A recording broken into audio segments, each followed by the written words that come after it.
Hello, everyone.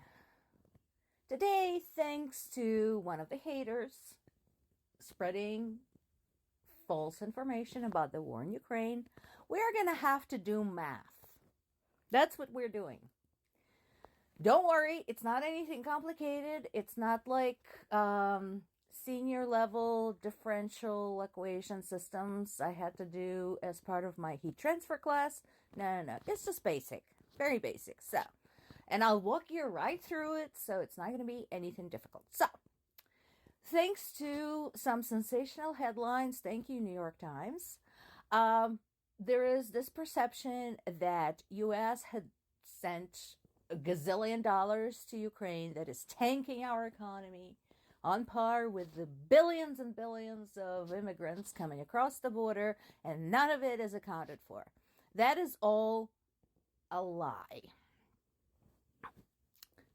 So, what is the truth? And I'm not just going to show you the numbers on Ukraine.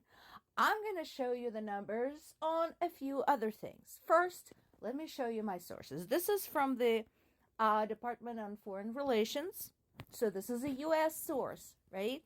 Government source, talking about the aid to Ukraine.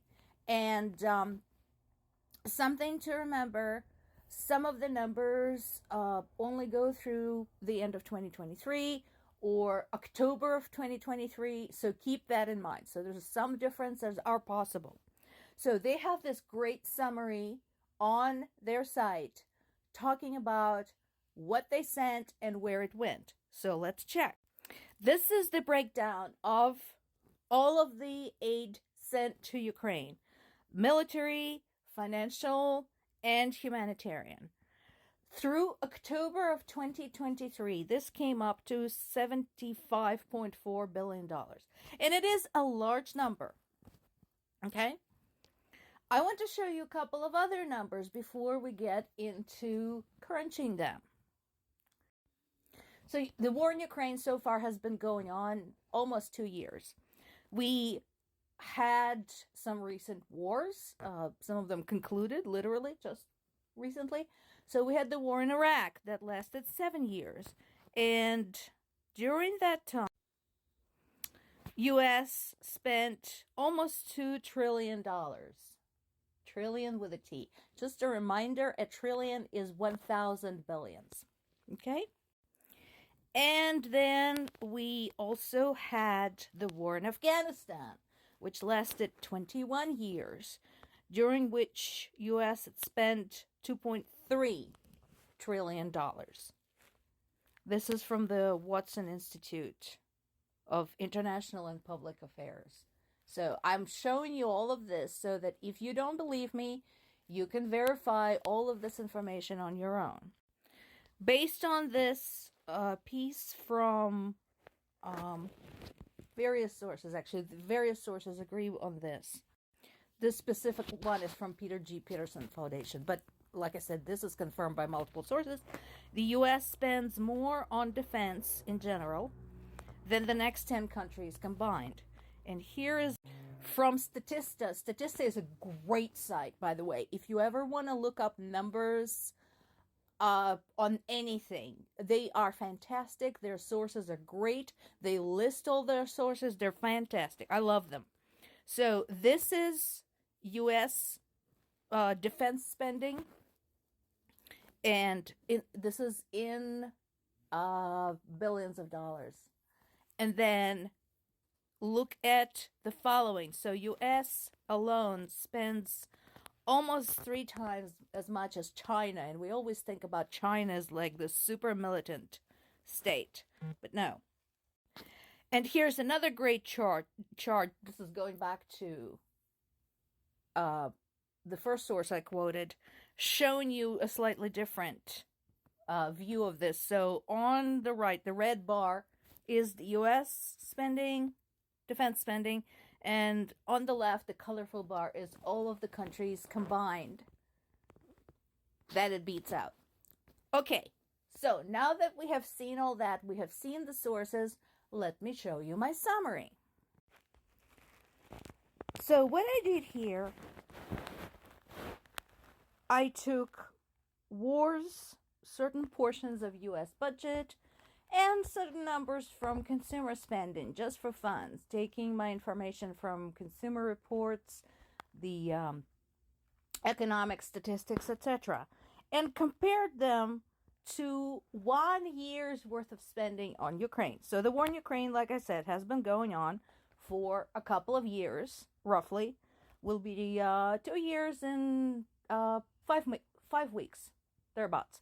So we spent about 37 billion, so 37.5 billion in Ukraine per year.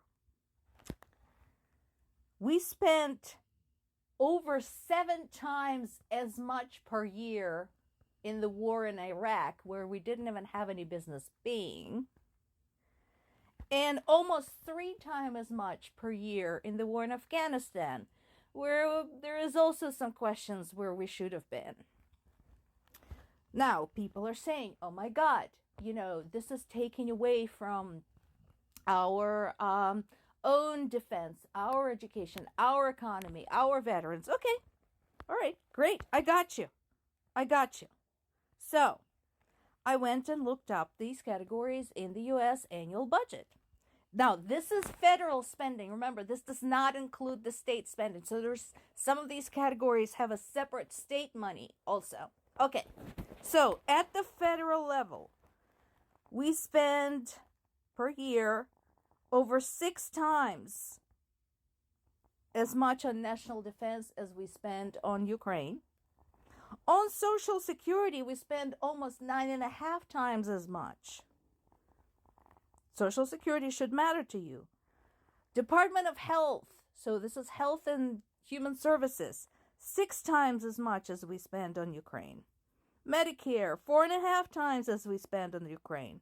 Veteran benefits, 2 times as much. Now, education, we barely spend more on education than we spend on Ukraine per year, and that is messed up. I agree with you, totally. We should spend more on education, but you know what? That is not Ukraine's fault. Talking to you voters. And then finally, the accusation thrown at me said, why should we care about Ukraine when our own people have not enough money to spend on groceries? So I looked up a couple of things. Not groceries. We all need groceries. We all need housing. We all need health care. We all spend money on that. That is totally justified. No. I went and looked up something else. Non-essential spending. Americans per year spend almost 160 times as much on non-essential purchases as we spent on Ukraine. Impulse buy, 33 times as much on impulse buys per year as we spent on Ukraine. So please, don't give me that bullshit. There have always been people who are poor. There's always going to be people who can't buy groceries. They have always been. They've been there 100 years ago, 50 years ago, 10 years ago, and they sadly will be there 20 years from now. Ukraine has nothing to do with this. And how much you spent in Ukraine has nothing to do with this. But what I will tell you again is that if Ukraine falls, that segment right there, national security, national defense, is going to expand.